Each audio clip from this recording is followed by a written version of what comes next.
Hello everyone! Welcome back to our channel.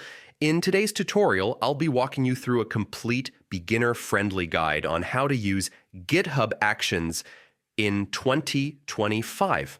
And to make it exciting, we're going to build a fun and personalized workflow called Smart Greeting. By the end of this video, you'll know how to set up a workflow file, understand how GitHub Actions works behind the scenes, and actually run it inside your repository. So let's dive in. First, open your GitHub repository. Workflows in GitHub Actions always live inside a specific folder structure.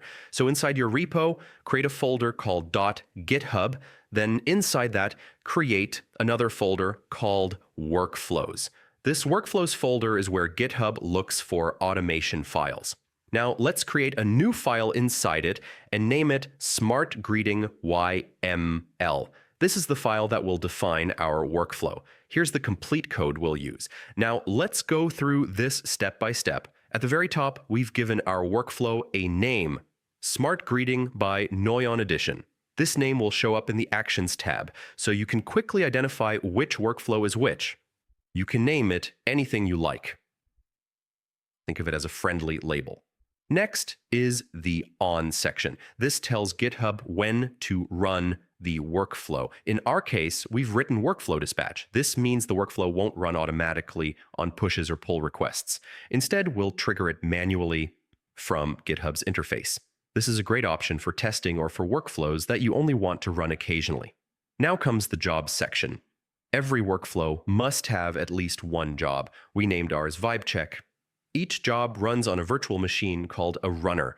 Here, we're telling GitHub to use Ubuntu Latest, which is a fresh Linux environment provided by GitHub every time the workflow runs.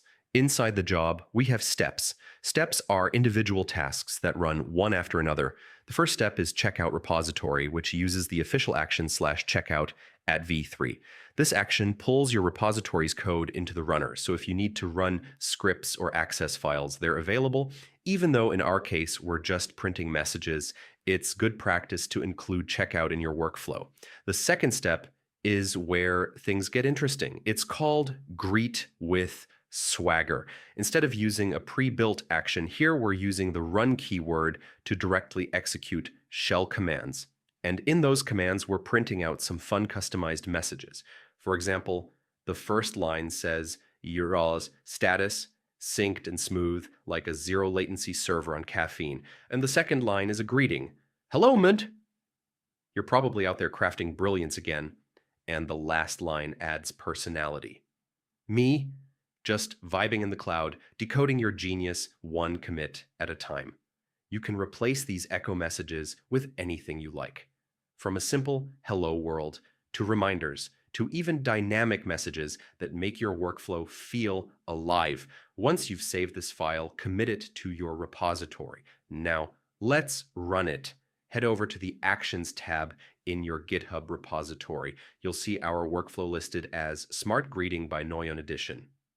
Click on it, and then hit the green Run Workflow button. Because we set it to workflow dispatch, this is the only way it runs manually. When the workflow starts, you'll see the Vibe Check job running. Expand it, and you'll see both of our steps. First, GitHub checks out the repository. Then in the Greet with Swagger step, you'll see all the custom echo messages appear in the logs. And that's it. Your workflow just spoke back to you. This demonstrates the flexibility of GitHub Actions.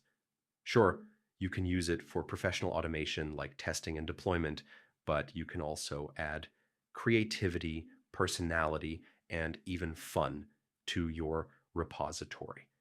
If you want to take this further, try editing the YAML file and customizing the greetings with your own name, team name, or even emojis. It's a great way to practice and get comfortable with how workflows are structured. And that's it.